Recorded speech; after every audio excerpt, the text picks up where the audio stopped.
안녕하십니까. 한국육고과정기의 박지건입니다.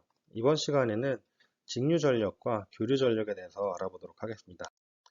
먼저 직류전력과 교류전력 알아보기 전에요. 직류하고 교류의 차이점에 대해서 좀 알아보고 넘어가도록 하겠습니다.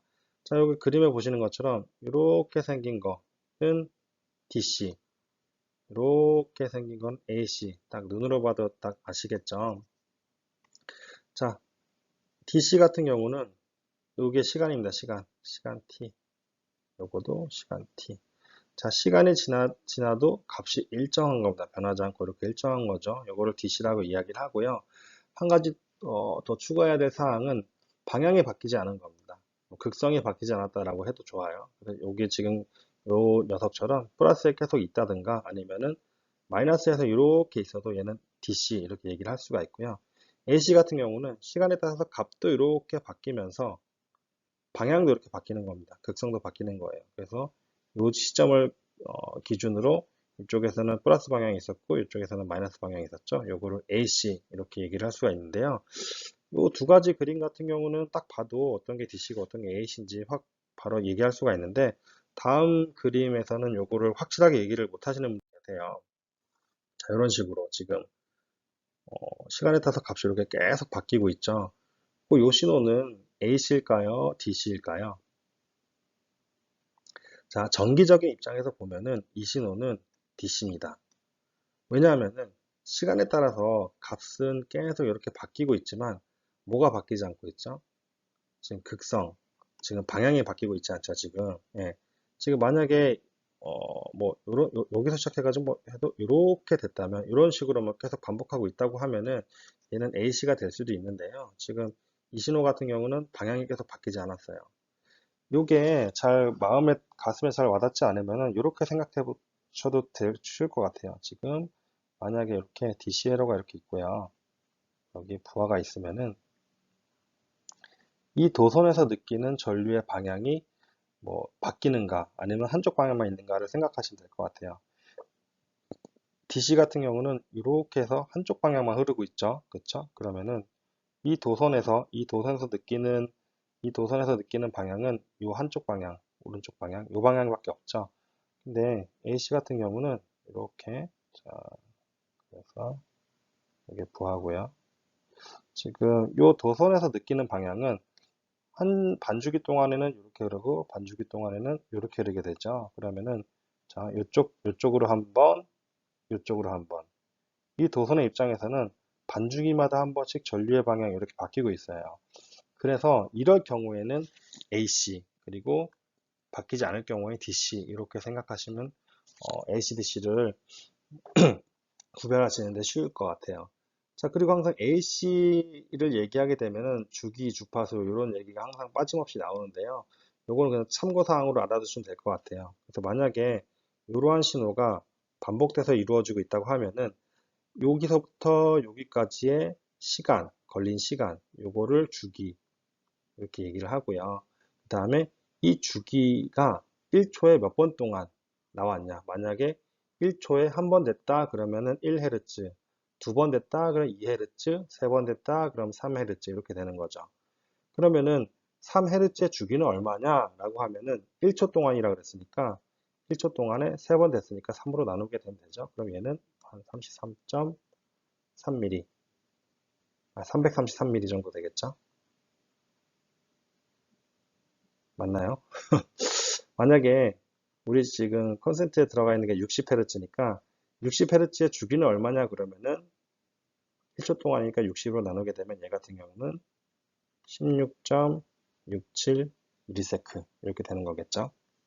참조사항을 알아두시면 될 것 같고요. 자, 그러면은 이제 DC와 AC의 차이를 알았으니까 일단 먼저 직류 전력을 한번 알아보게 되면은 제가 전 시간에 전력 어떻게 하는 걸 했죠? 전력은 전압 곱하기 전류 두 개 하는 걸 했죠. 그럼 만약에 여기서 직류 전압 100V, 직류 전류 1A 있으면은 두 개 곱하면은 100W. 그래서 직류 전력은 끝입니다. 그래서 직류 전력일 때는 어차피 전압 전류 다 직류니까 전압 곱하기 전류 이렇게 하면 끝이에요. 그러니까 직류 전력 같은 경우는 뭐 할 게 없습니다. 그냥 들어오는 전압하고 흐르는 전류값만 알면은 두 개 곱해버리면 되는 거니까요. 근데 AC 전력으로 넘어가게 되면은 단순히 곱하기만 해서는 안 돼요. 어떤 사항, 한 두 가지 정도 사항을 좀 고려를 해야 되는데, 어떤 거냐면은, 자, 교류신호의 대표값하고 교류신호의 이상을 좀 알아야 됩니다. 자, 대표값, 어떤 걸 대표값을 할까요? DC 같은 경우에는, 지금 아까 여기가 0이라고 하면은, 아까 이렇게 여기가 100V였죠? 아, 그럼 100V구나. 이렇게 바로 알 수가 있는데, 또 AC 같은 경우는 시간에 따라서 이렇게 같이 바뀌죠, 지금. 이렇게. 네. 그래서 여기일 때는 0V 쓰다가 이 시간일 때는 뭐 10V, 이 시간일 때는 20V, 이 시간일 때는 30V, 뭐 이 시간일 때는 50V 됐다가 다시 이렇게 값이 줄어들었다가 다시 마이너스 볼테이지로 갔다가 이렇게 값이 계속 바뀌고 있죠. 그래서 AC 신호 같은 경우는 어떤 신호의 값을 뭐 대표값을 해야 되냐, 요거를 하나 일단 정해줘야 되고요. 그 다음에 위상이라는 개념도 좀 고려를 해줘야 됩니다. 위상이라는 게 뭐냐면은 AC 신호가 만약에 이렇게 간다고 쳐요. 만약에 전압이 걸려가지고 이렇게 부하에 이렇게 걸렸다고 하면은 전류 같은 경우도 똑같이 이렇게 걸려서 전압이 시작한 시점과 동일하게 전류도 시작하고 뭐 똑같은 최대점 갔다가 0 갔다가 방향 바뀌면서 이런 식으로 같이 갔다고 하면은 뭐 크게까지 안 갔도 돼요. 뭐 이런 식으로만 갔어도 그냥 이거 두 개 곱해버리면 되는데 지금 얘 같은 경우는 위상차가 이렇게 생겼어요. 이제 위상차가 나는 이유에 대해서는 뒤에 좀 더 자세하게 얘기를 하고요. 일단은 지금 원래는 지금 전압 같은 경우는 여기서 시작했는데 전류는 지금 여기가 90도 정도 되거든요. 전류 같은 경우는 90도 늦게 시작을 했어요. 이런 식으로. 그래서 위상차가 생겨 났어요. 위상차는 뭐 요거를 그냥 방향차라고 생각하셔도 되고요. 각도 차이라고 생각하셔도 돼요. 쉽게 얘기를 하면은. 아무튼 부하가 어떤 거에 따라서 어떠냐에 따라서 전압과 전류의 방향이 바뀌어요. 이상차가 나요. 각도 차이가 나요. 다 같은 말입니다. 이런 차이가 나는 것에 대해서 좀 아셔야 돼요. 요거를 고려해야지 정확하게 전력을 구할 수가 있습니다. 그럼 먼저 그럼 어떤 값을 교리 신호의 대표값으로 해야 되냐 하게 되면은 보통 우리가 이제 교리 신호를 얘기할 때 이 세 가지 정도 얘기합니다. 최대값, 평균값, 실효값 이 세 가지 정도 얘기하고요. 그 다음에 우리가 이 사인파 요거에 대해서 요거 이제 순시값이죠. 값이 시간에 따라서 계속 바뀐다 그래서 순시값 이렇게 얘기하는데 순시값을 표시할 때는 이렇게 표시합니다. 자, 최대값 앞에 써주고요. VM 요 값, VM 값 써주고 그 다음에 사인 세타 값인데 세타 대신에 오메가 t 값을 넣어주죠. 오메가는 각속도고 t는 시간이기 때문에 요거 두 개 곱하면 요게 각도가 나옵니다. 그래서 사인파 같은 경우는 만약에 예를 들어서 이게 0도다 그러면 여기가 파이도가 되고 여기가 2파이도가 되죠. 얘는 디그리로 따지면은 180도가 되는 거고 여기는 360도가 되는 거죠. 요거 지금 라디안 값으로 돼 있어서 이렇게 돼 있는 거고요. 요 라디안에 대해서도 아마 뒤쪽에 또 다른 내용으로 할 때 아마 나올 수가 있으니까 그때 좀 더 자세하게 설명을 드리도록 하겠습니다. 자, 아무튼 우리가 교류 신호를 얘기할 때요 최대값, 평균값, 실효값 이 세 가지 가장 얘기하는데 일단 최대값을 우리가 사용하긴 해요. 이거 언제 사용할 거예요, 최대값? 요거는 어떤 기기를 만들 때 절연을 생각할 때 요 최대값을 알아야 돼요. 왜냐하면은 지금 요 들어오는 AC 신호 같은 경우는 요 주기를 기준으로 계속 요 값하고 요 값이 계속 반복되죠. 뭐 요 값이 있을 때는 상관없는데 아무튼 항상 최대값을 항상 가기 때문에 어떤 기기를 개발할 때 항상 최대값을 염두에 두고 절연을 해야 돼요. 그렇죠? 그렇기 때문에 뭐 최대값을 알긴 알아야 되는데 우리가 교류 신호를 나타낼 때는 교류 신호를 뭐 얘기할 때 최대값을 기준으로 얘기를 하진 않죠. 자, 그 다음에 일단 그러면은 어떤 값을 할 거냐? 그러면은 보통 우리가 많이 쓰는 게 평균값도 많이 써요. 우리가 보통 평균값 언제 많이 쓰나요? 뭐 쉽게 예를 들면은 우리가 학생 시절에 이제 시험 보면은 이제 그 뭐야 석차 나눌 때 평균으로 내리죠. 평균으로 그걸 정하죠. 예를 들어서 만약에 한 14과목 정도 시험을 보면은 이 14과목 중에 가장 잘 본 과목을 가지고 등수를 매기는 게 아니라 이 14과목의 점수를 다 더한 다음에 더한 다음에 썸한 다음에 그 14과목의 14로 나눈 값을 가지고 평균을 내죠. 그때 우리가 평균을 내잖아요. 그래서 이 AC 신호 같은 경우도 뭐 이 시간일 땐 이 값, 이 시간일 땐 이 값, 이 시간일 땐 이 값, 이 시간일 땐 이 값, 이 시간일 땐 이 값, 이 시간일 땐 이 값, 이 시간일 땐 이 값. 그러니까 이런 각각 시간들을 주기로 삼아 가지고 요 값들을 다 더한 다음에 요거로 나눠주면은 뭔가 평균값이 나오겠죠. 그래서 사람들이 요거를 평균을 좀, 이 평균값을 사용해서 좀 써보려고 했더니 지금 요 AC 신호 같은 경우는 평균을 내면 어떻게 되죠? 요 값하고 요 값인데 요 영역은 플러스 영역이고 요 영역은 마이너스 영역이니까 요게 0이 되어 버립니다. 그래서 단순히 사인파 같은 경우는 그냥 그 평균을 내면 안 되고요. 여기다 수학적인 뭐 방법이라고 해야 되나요? 여기 절대값을 이렇게 딱 취해주게 되면은 얘가 이렇게 올라오게 되죠. 그러면 이제 주기가 파인 반복적인 신호가 계속 이렇게 나올 거예요. 그래서 이 신호를 가지고 평균을 내주면은 이렇게 쓸 수가 있습니다. 주기가 파이니까 주기로 나눠줘야 되니까 파이분의 1이 되는 거고요. 0에서부터 파이까지 VT 값이 요거니까 요거 이렇게 넣어주면은 이렇게 나오거든요. 요거 적분 실제로 하게 되면은 8분의 2 VM이 됩니다. 원래 여기 제가 지금 VT는 T라는 변수 하나 썼는데 원래는 사실 이 오메가하고 T가 변수가 원래 두 개예요. 근데 여기서는 그냥 제가 계산상 편하려고 요거 두 개를 하나의 변수로 봐서 그냥 D 오메가 T 이렇게 했습니다. 아무튼 그래서 우리가 평균값을 구하게 되면은 평균값은 최대값의 8분의 2배다 라는 공식이 이제 여기서 나온 거고요.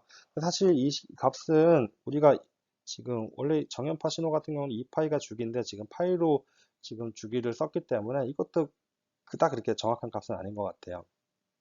그래서 우리가 많이 쓰는 게 실효값입니다. 이 실효값은 뭐냐면은 일단 말로 정의를 해보면은 DC 전압 또는 DC 전류가 한 일과 AC 전압이나 AC 전류가 한 일이 동일할 때 그때 값을 시료값으로 하자라고 정한 거예요.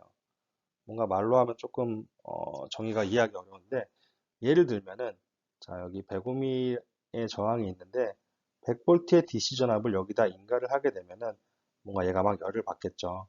한 30도 정도 열을 받았다고 생각하면은 똑같은 105mm의 저항에다가 AC 전압을 이렇게 걸어줘요. 뭐 몇 볼트인지 모르겠어요. 시간에 따라서 계속 바뀌니까. 근데 얘도 똑같이 30도씨가 올랐어요. 그러면은 이쪽에서 한 일과 이쪽에서 한 일이 동일하게 되는 거잖아요. 그럼 그때 전압을 100V RMS로 규정하자. 어차피 한 일이 똑같으니까, 그쵸? 얘는 한쪽 방향으로만 계속 100V를 인가한 거고, 얘 같은 경우는 이쪽에서 한번 이렇게 걸어줬다가, 이쪽에서 한번 걸어줬다가, 어차피 계속 걸어주고 있었잖아요. 그래서 얘가 열을 받아서 30도가 되는 일을 한 거잖아요. 그때 값을 우리 대표값을 정하자라고 한 게 실효값입니다. 요거를 좀 더 수식적으로 좀 설명을 해드리면은 자 PDC는 PAC와 이란 게 똑같다라는 개념에서 출발을 하면은 아까 P는 VI로 쓸 수도 있었고요. 얘는 R분의 V제곱 이렇게 쓸 수도 있습니다. 아까 지금 제가 예시를 볼트로 들었기 때문에 요걸 가지고 해볼게요. 그러면은 R분의 VDC의 제곱, R분의 VAC의 제곱 이렇게 쓸 수가 있고요. 자, R 똑같은 거니까 요거 지금 약분되고요. 제곱이니까 넘기면은 이렇게 될 겁니다. 그럼 VDC는 루트 하게 되고 AC 요거의 제곱인 거잖아요. 요게 VT가 되는 겁니다. VT 요거의 제곱이 되는 거예요. 그러니까 지금 여기 이렇게 제곱 들어갔고요.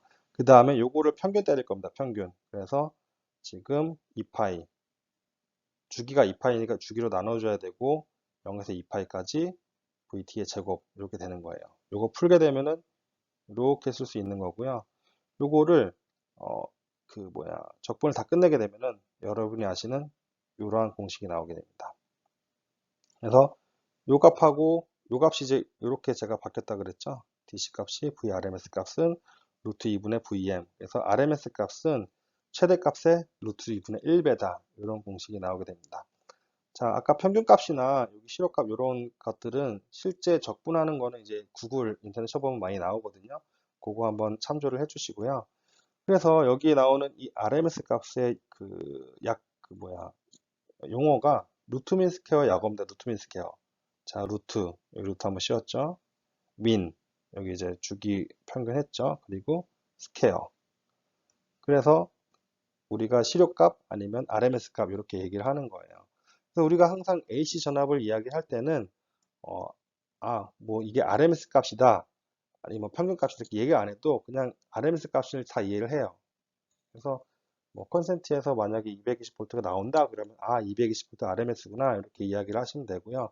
만약에 380V다 성간전압이 380V다 그러면은 380V RMS 값이구나 이렇게 이해를 하시면 되고 우리가 발전소에서 이제 전기를 막 만들어서 이제 그 성능 배전할 때 뭐 154kV다, 뭐 345kV다, 뭐 765kV다 이렇게 얘기하잖아요. 이런 것들도 다 RMS 값이라고 생각을 하시면 됩니다.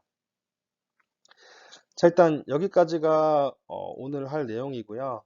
위상 차이 나는 거는 2부 시간에서 제가 다시 말씀을 드리도록 하겠습니다. 감사합니다.